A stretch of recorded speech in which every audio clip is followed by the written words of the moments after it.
Halo teman-temanku semuanya, apa kabar teman-teman? Semoga teman-teman sehat ya hari ini. Sekarang malam nih teman-teman kurang lebih jam 23 ya.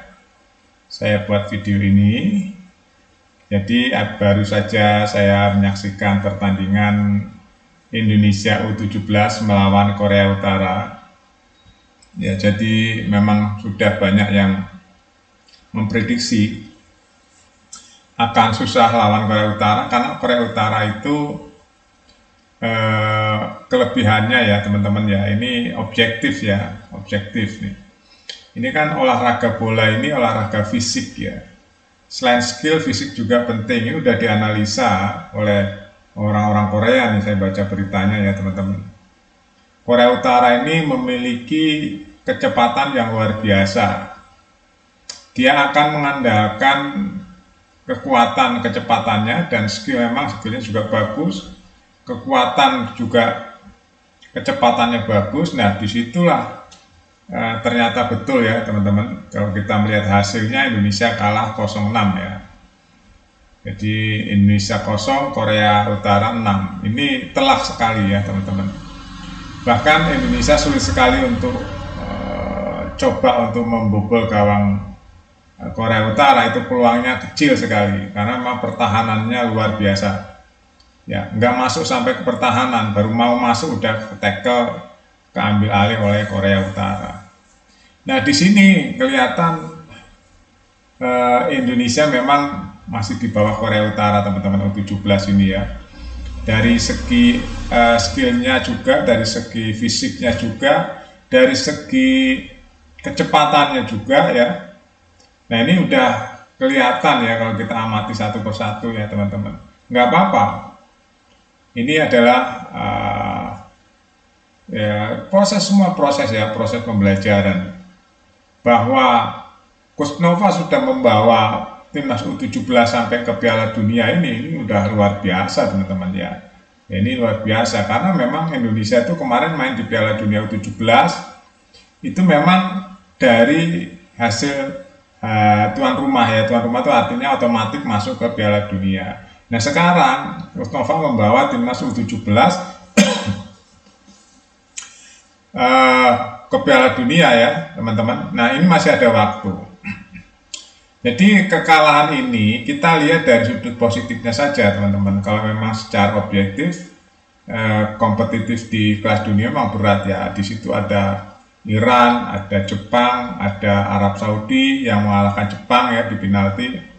Uzbekistan mengalahkan Uni Emirat Arab 3-1. Memang kelasnya berat-berat ya. Terus Korea Utara ini yang menjadi runner up. Memang kalau kita lihat ke belakang lagi teman-teman ya, Korea Utara ini kenapa dia milih lawan Indonesia? Sebenarnya sudah diatur dari di fase grup. Ya, di fase grup itu sebenarnya sudah kelihatan bahwa Korea Utara ini menghindari pertemuan dengan Korea Selatan. Kalau umpamanya Korea Utara kemarin nggak mengimbangkan ya, saya rasa itu kemarin mengimbangkan ya waktu di penyisian grup. Dua-dua ya, dia tuh akan ketemu dengan Korea Selatan teman-teman. Itu lebih berat lagi. Dia milih mengimbangkan, diimbangi ya oleh lawannya kemarin. Akhirnya dia menjadi runner up. Dan runner up akan ketemu dengan pimpinan klasemen grup C, yaitu Indonesia. Akhirnya betul kan, Korea Utara bisa mengalahkan Indonesia dengan mudah 6-0. Ini momen yang bagus teman-teman ya untuk membaca kekuatan timnas Indonesia yang harus dilakukan oleh tim kepelatihan Coach Nova ya untuk mengarungi Piala Dunia nanti di akhir tahun ini teman-teman. Jadi ya nggak apa-apa ya, sepak bola itu ada kalah ada menang ya, kita tetap dukung timnas Indonesia teman-teman. Ya kita berikan support pada anak-anak ini kan kelompok umur ya teman-teman. Kita bisa lihat fisiknya juga jauh ya. Kita lihat otot ya, otot dari para pemain Korea Selatan dan pemain Indonesia memang jauh teman-teman. Walaupun latihan fisik Indonesia itu memang sudah bagus, itu pun mungkin terutama ngambil dari pembelajaran Sintayong ya. Fisik itu penting, ternyata dipraktekkan kan ada perubahan yang bagus kan ya. Ternyata bisa ngalahin Korea Selatan juga, itu kan karena fisik juga teman-teman. Kalau fisik nggak kuat nggak bisa ngalahin Korea Selatan kemarin. Fisiknya kuat, yang pertama. Yang kedua, ini lawan Korea Utara emang udah dipelajari oleh pelatih Korea Utara, dia Saewon ya, di sebelum pertandingan, bahwa dia akan mematikan pertahanan atau menjebol pertahanan Indonesia yang kuat ya, dan mematikan serangan-serangan yang akan dibangun oleh striker timnas Indonesia. Ternyata semua bisa dimatikan oleh Korea Utara. Yang diucapkan oleh pelatih Korea Utara itu betul ternyata ya teman-teman. Jadi memang doktrinnya ini pasti luar biasa. Doktrin pemain Korea Utara semua itu kan ada doktrin ya teman-teman. Ada doktrin di ruang ganti itu ada doktrin. Terus latihannya juga ada standar-standarnya. Nah ini waktunya ya evaluasi timnas U17 nanti di Piala Dunia. Piala Dunia lebih berat lagi persaingannya teman-teman ya. Ini tim-tim pilihan semua yang masuk ke Piala Dunia dan Indonesia masuk. Nah ini PR-nya masih banyak ya, dengan kalahnya dari Korea Utara ini menjadi standar ya, standar dasar untuk acuan ya, untuk acuan timnas U17 ini harus ngapain nanti ke depannya. Ya dalam waktu berapa bulan ke depan itu harus ngapain? Apa yang harus ditingkatkan? Mental ditingkatkan ya. Terus latihan fisiknya tuh harus wajib ini. Kalau nggak meningkatkan dari titik sekarang ini ya, ini titik dasarnya ya ini pakai ya akan segini teman-teman standar timnas U17. Jadi ini adalah dasar untuk meningkatkan ya menjelang Piala Dunia di akhir tahun ini teman-teman ya. Jadi ini dasarnya, dasar timnas U17 adalah sekarang nih dasar ya. Nah dasar dari sini dinaikkan nanti ke berapa peringkat lagi untuk mengimbangi Korea Utara, Korea Selatan ya, yang kemungkinan nanti akan masuk juga kan. Terus Uzbekistan masih banyak kan, ada berapa 48 kalau nggak saya yang masuk ya. Nah belum dari Amerika dan sebagainya. Di Indonesia harus menyiapkan beberapa bulan ke depan ya, terutama fisik ya teman-teman ya. Fisiknya itu saya lihat tadi menjebol pertahanan Korea Utara sulit sekali.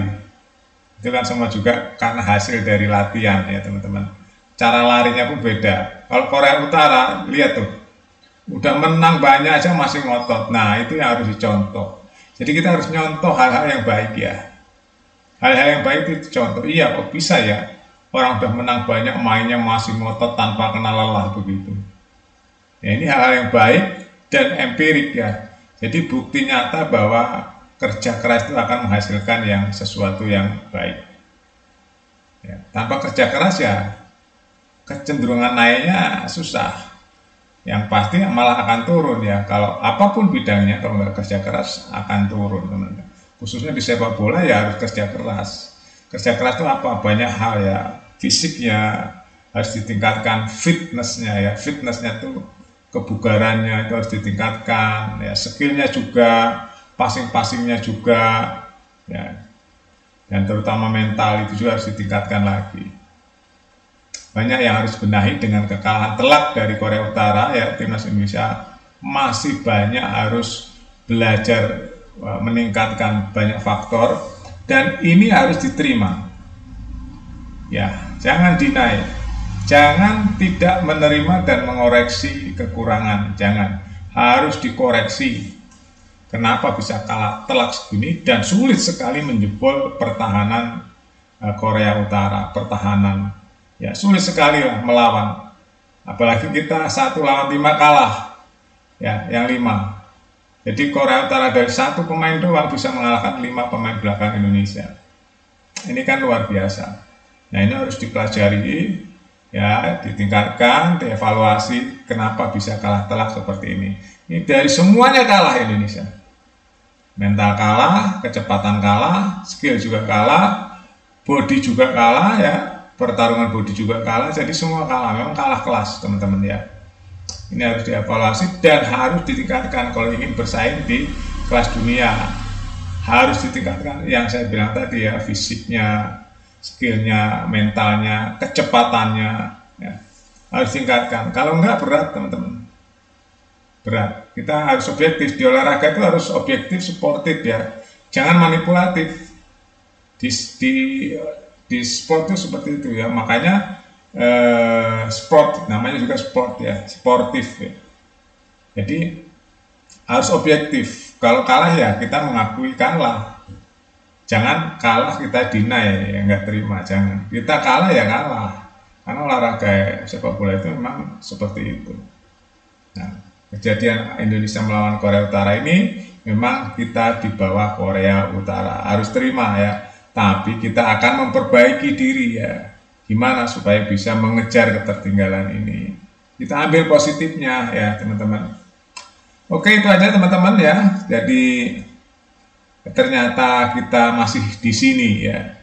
Masih di sini kita, masih di bawah Korea Utara. Bagaimana cara supaya bisa mengejar ketertinggalan? Ya itu nggak bisa santai ya.